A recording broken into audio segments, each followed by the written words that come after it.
Hello Aquarius! Welcome dito sa aking channel, Kapalaran 888. Welcome! Alamin natin kung anong messages, vibration, gabay energy para sa iyong lahat. General reading. Pwede kang makaresonate, gamitin mo lang ang iyong intuition sa panonood, Aquarius. Okay, first card natin is friendship. Okay, next card is precious time. Aquarius. Okay. Etong dalawang barahang ito is parang nagsasabi sa iyo, Aquarius, na wag mong sayangin yung precious time mo, yung energy.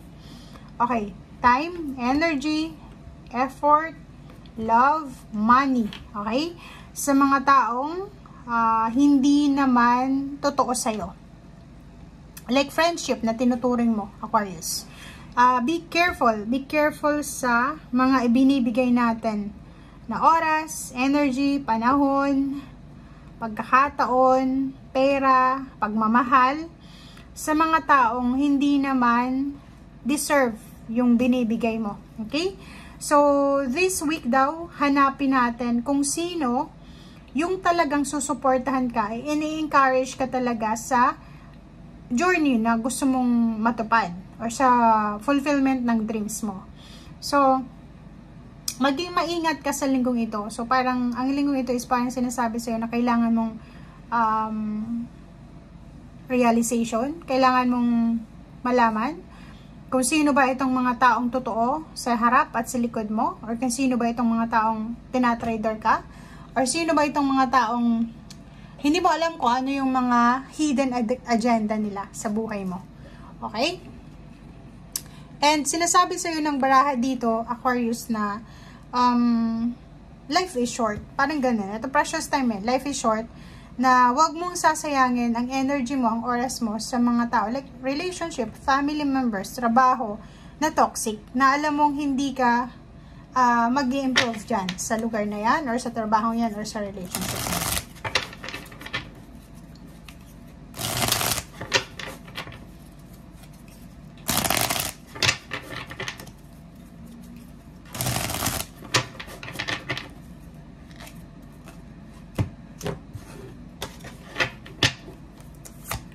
Okay, first card and second card natin dito is King of Air and Four of Air. So, sinasabi ng baraha sa'yo dito na yon. Ang ganda kasi itong Four of Air na to is a confirmation ng two cards na to na sinasabi na kailangan mo daw na patahimikin ang iyong emosyon sa linggong ito. So, spend time alone, spend time na mag-meditate, mag-contemplate, rejuvenate, matulog, magpahinga. And para daw, ang decision making na magagawa mo after mo makapagpahinga is objective siya. Okay? Hindi yung padalos-dalos yung decision making mo. So, ang sinasabi ng baraha dito na maging matalino tayo. So, maging matalino tayo sa linggong ito. Okay? Alamin natin kung ano yung tama at hindi tama. Alamin natin ang totoo sa fake, yung difference nila. Kung stress ka, confused ka, yung parang gulong-gulo yung isip mo, hindi ka makapag-desisyon, matulog ka, ipahinga mo lang yan. Okay?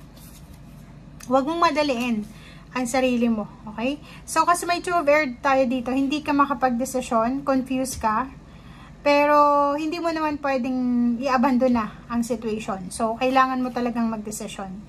And, sinasabi ng baraha dito na may inspiration, fulfillment, and faith. So, may mga kailangan ka talagang pagdesisyonan kung talagang gusto mong makuha yung success.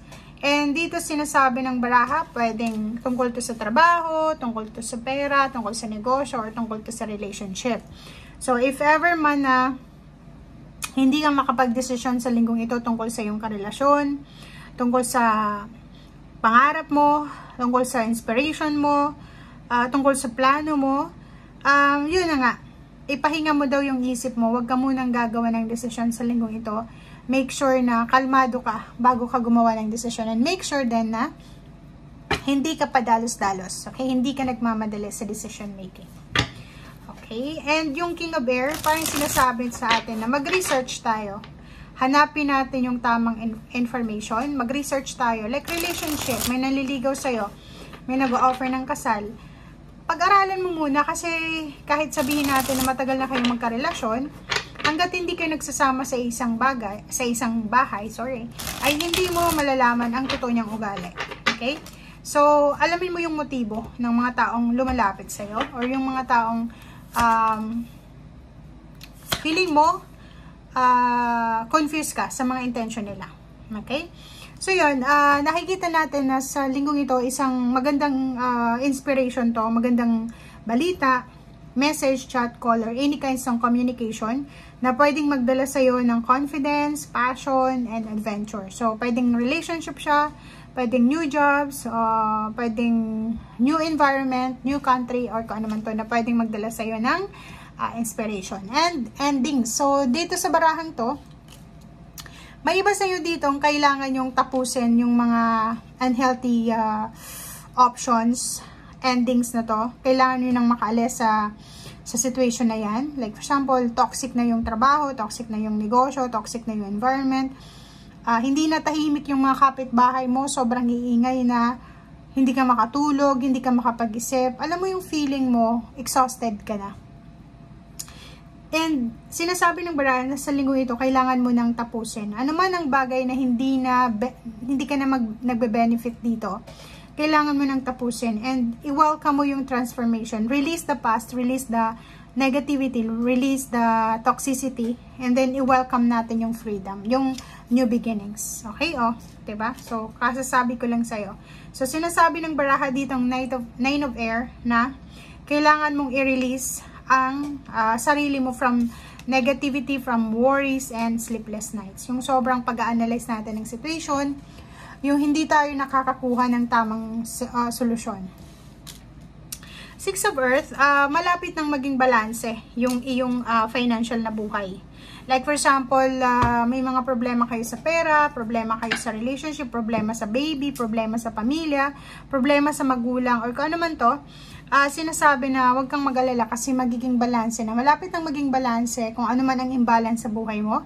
And especially sa money, may windfall of money dito, abundance and success. May windfall, may parang uulan ng pera sa buhay mo, may mag-share ng blessings nila, may pagpauutangin ka, may mag-offer sa'yo na pwede kang tumira sa kanila ng libre muna, may mag-offer ng sasakyan, pwede kang makisakay sa kanila. So, parang maraming mga tao dito na pwedeng makatulong sa'yo sa pagsisimula mo. Okay? Or para makuha mo yung abundance and prosperity.